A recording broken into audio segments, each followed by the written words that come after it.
Caleb Hammer has been putting in work, talking to all kinds of people about their financial state. And here's a great example of someone who allegedly has a lot of debt and a fair amount of income, but you can see the relationship really holding her back. So let's unpack this and see what our thoughts are. My name's Candace Thomas. I'm 33 years old. I'm from Temple, Texas, and this is Financial Audit. What do you do for a living in Temple, Texas? I am a product photographer. Product photographer, okay. Yeah. How much do you bring in? I'm hourly right now, so it's What's your hour?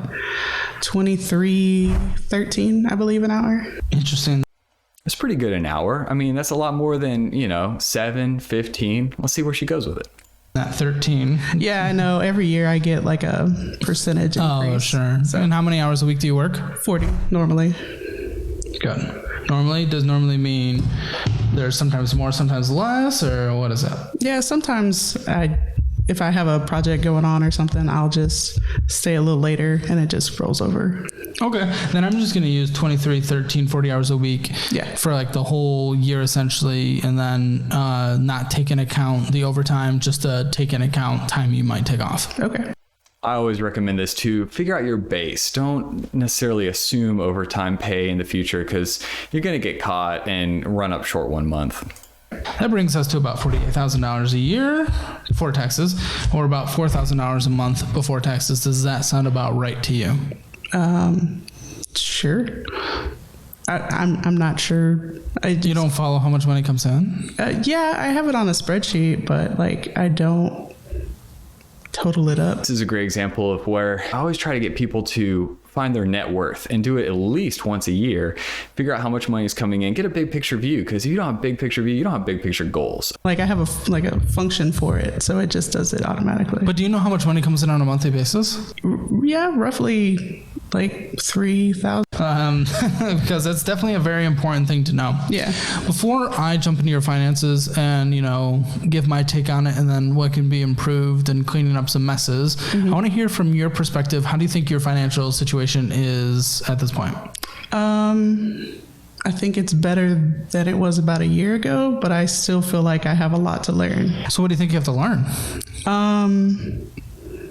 I don't really have any kind of savings. I don't have anything I know I need to set up a Roth IRA or something, but I don't know. What about the debts? Shouldn't we think about those first? Yeah, I think this may be an unfair question. When I'm coaching someone, I don't necessarily lead with, what do you think you don't know? I try to start with what they do know and figure out what habits they have to try to unpack those and see what they're doing right and then what they can improve on. Probably should. Okay. Now, what improved from a year ago? I bought a house and I had to get on a strict budget. So it definitely got me in the motions of getting on track. Wow, this is where all your money's going. You need to cut back on this. But most people I talk to, first time coaching clients for their finances, it's when they either get married, buy a house, or both. And so this is not surprising to me, and it makes sense. It's a big responsibility. Or when you first have a kid, that's the other time that people really start jumping into paying attention to their spending. Now, having a strict budget, that's great, but having a home or being in a mortgage, and depending on the situation, is either better or worse. In this case, better? Yeah, it's better. Okay. I'm glad I don't have to throw away money on rent anymore. Yes, absolutely. So just hopefully it fits in your budget, but we'll take you to look at your financial situation and see if it's in their budget. That's so true, because, some people think, well, renting is just the worst way you can go. And that's not necessarily true. Sometimes renting is the most economical option. And especially if you don't know that you're going to be in the same place for 4 or 5 years, I would be renting myself if I thought maybe I was going to be moving to a different area or changing careers in the near future. So we have a few checking accounts. We're going to look at good old Bank of America first. Okay. $120 starting balance, first of all, is kind of scary. Oh, I don't know for Bank of America specifically, but most banks have a minimum balance. And if she's got multiple accounts, I wonder if she's paying any fees just having these multiple accounts spinning off small amounts of money, and she's making a lot. She should have a bigger balance than that. What do you do in that situation if an automatic payment hits and stuff? Overdraft? Usually when I get paid, I automatically pay everything that is due before the next check. So you do manual payments? Yeah. Okay. Yeah, and that might be the way you have to do it with, what I've seen in this stack, because there's definitely payments. I always try to have people automate, but when you're skimming across the bottom, you don't have that cushion to be able to automate your payments and get farther ahead in your spending. And so it's a great trick to have automation going on in your finances, and it's a great way to speed up your momentum. But without any sort of cushion, then it's too big of a risk. And so many people get stuck not being able to do that. ATM and debit card subtractions, 1,667, which a lot of it we'll get into. We'll get into $2,508 for other subtractions as well, ending at $678, which again, though it's not like terribly dangerous. Well, okay, it's not in a place where I'm like freaking out like at the $120, but still under $1,000 in a checking account is still kind of scary. Yeah, I know. Why do you think it is under $1,000, especially if that's scary? I don't know. I feel like, I keep track of everything. I've been very meticulous with my spreadsheets and stuff, but I don't doubt that. I don't doubt that she's been meticulous and been keeping track, and she seems real smart. It's probably just a situation where, I always ask people, do you really know yourself and your spending habits before you get a credit card or buy a house or take on another payment like a car payment? Of everything, but maybe your categories are just, you're not doing it right. Right, probably. Okay. Well, let's go ahead and see where this money went. Okay. I'll tell you, just flat out, for you all out there who are looking at the screen, all the X's represent non-necessities. X's all throughout. These are essentially eating out or just BS spending. X's. So as someone who keeps track of all their stuff, why do you just have so much chaos, so much spending of just crap when you have bad debts? I don't love the, like berating someone for what he's calling excess spending. I call it discretionary. And let's say you're using a 50-30-20 budget, all right? And 30% of it is going towards your own decision. It's restaurants for people, it's going out, getting drinks, it's Ubering around. It's okay to have a lot of small expenses, especially if it fits within your ratio. And I don't think that may be the case for her, but it's something that I always encourage people to not lose the forest for the sake of looking at each individual tree. I just had credit cards and I didn't This isn't even on a credit card. Well, yeah, no, I don't know. I don't have an excuse.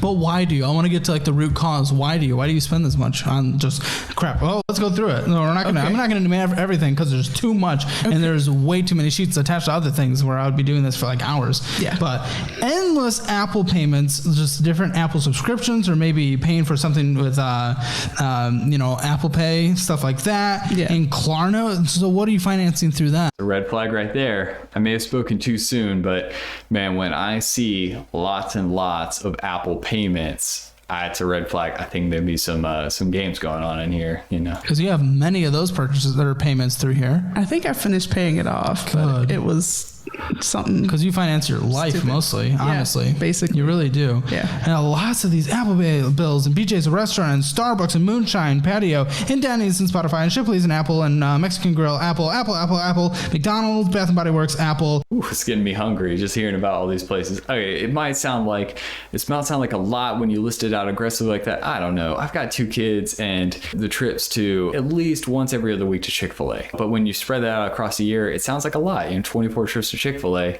it adds up. Bath and Body Works, Sonic Drive-Thru, Apple, and these Apple, what are they? Because they're like $15 or $3 or $10, they're $1 million. What are they? It's just so random. I can't track them. They're usually games that I play.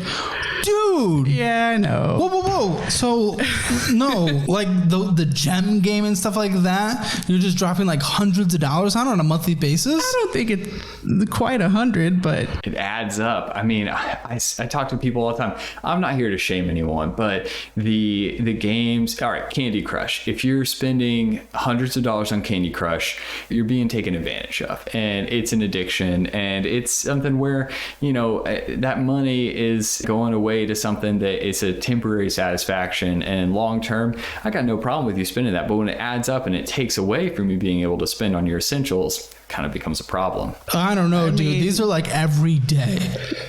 Mexican Grill, Apple, McDonald's, Bath & Body Works. I already said those. Bath & Body Works again. Sonic, Apple, Uber Eats, Apple, Starbucks, Crumble. Dude, you're spending everything.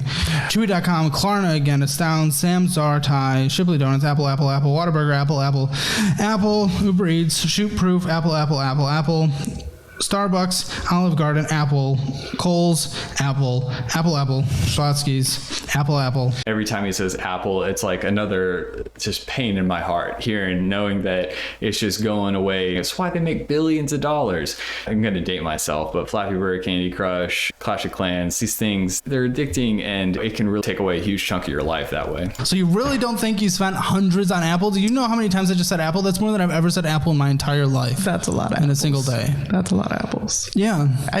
I mean, when I guess I'm playing, I don't realize it. No, you don't. So what are you playing? I want to make sure it's not like a gambling game. No.